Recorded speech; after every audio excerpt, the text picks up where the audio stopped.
Shout out to Just That Rose and Advise Show Media for bringing something to attention that shows why I train in martial arts. Where them kicks at? Where them hands? Where them holes? Where them throws? You know what I'm saying? Cecil. Paho says 24-year-old suspect Maxim Smith smashed him in the head with a U-lock like this one, requiring 18 stitches and leaving a wound so gruesome we're blurring it. This happened not quite in DC, but in Bethesda, Maryland. Not too far from where I am. Not exactly in my backyard. But I've been through Bethesda. I've never felt uncomfortable in Bethesda. And if anybody asked me if Bethesda was safe for African Americans, I would have told you yeah. Until now. I've gone on job interviews at Bethesda. I've attended tournaments in Bethesda. Never had a problem in Bethesda. But there's always a racist or otherwise violent person lurking someplace, and that's why I feel I need martial arts lessons. What happened to that guy is someone had a lock and a sock and hit him upside the head. So he got clocked by a lock and a sock. Let's take some more looks at this. And this brother is an immigrant from Cameroon. He's a U.S. citizen. He's going to engage a white supremacist because this one hit his car. And now if someone hit your car, obviously you'll get out and see what's going on. And I want you to hear the details of this particular story and how this terrorist struck this brother.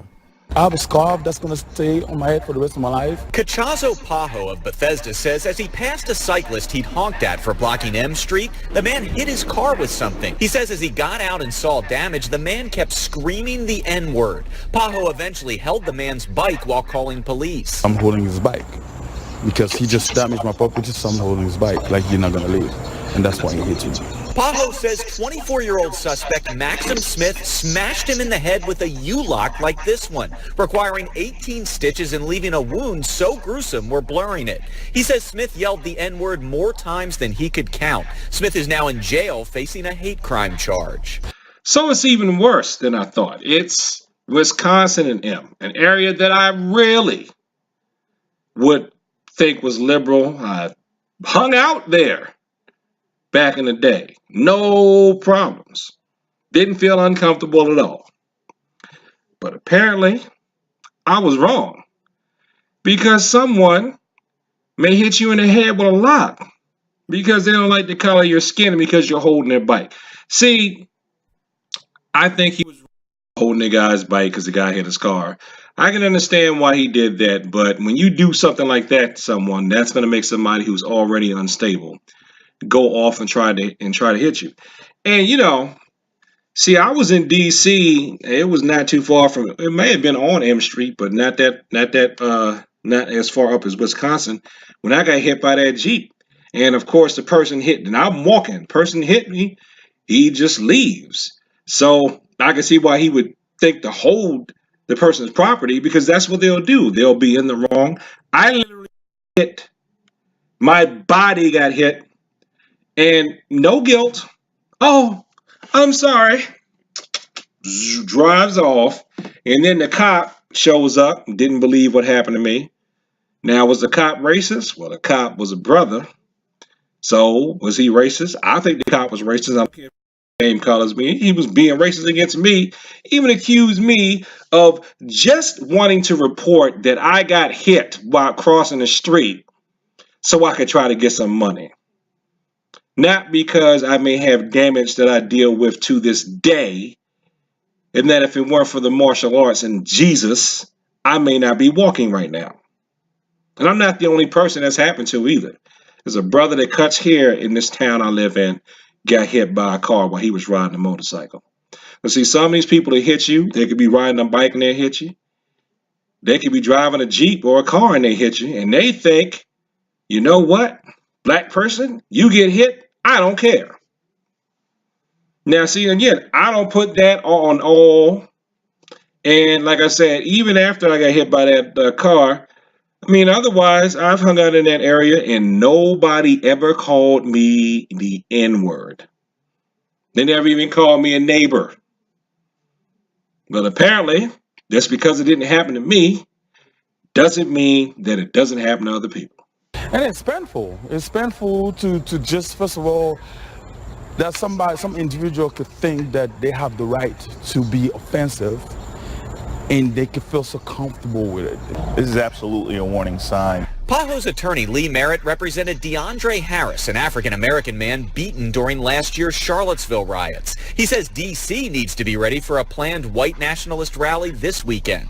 I think it's critically important that we get out ahead of that law enforcement knows that they need to clamp down because these groups are notoriously violent. Paho was born in Cameroon and became a U.S. citizen several years ago. He says it's sad he has to warn people of color about this. As an American, I wish we could do better. We could be a better country.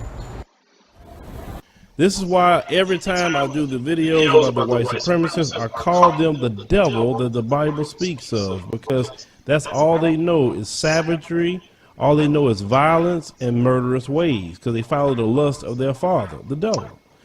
And what I would like to add is that the devil has kids all over the place. They come in black, they come in white, they come in all sorts of shades. The devil's children are in every socioeconomic background. His children are lurking in the shadows, waiting to strike. And I hope that his children won't take martial arts lessons, but a lot of them will. See, that's the thing that gets me. The devil's kids will learn how to fight. Christ's kids are so busy with the turn the other cheek peace message, they forget the parts of the Bible where Jesus said to take a sword, to pick up a sword. And they forget the parts of the Bible that say that there's a time and place for everything under the sun. And they forget the parts of the Bible where God is referred to as a warrior. And we are supposed to be trying to be like him, right? So if he's a warrior, then he may want his children to study the war arts. Even though personally, I don't like to think of them as war arts because most people I'm teaching are civilians. I like to think of them as peaceful arts. But what you need to do to keep the peace is to protect yourself from somebody who's trying to make war on you. And one thing you can do to do that, just like let's say in the theme of this channel, you can train in martial arts. So thanks for watching this video. Like, comment, and subscribe. Please share this with people who like to talk about the martial arts. At the time I'm recording this video, they have the rallies going on in DC. I've been watching news off. I haven't seen anything outlandish happen yet. I just hope there aren't any residual white supremacists hanging around in the city afterwards or beforehand. And peace.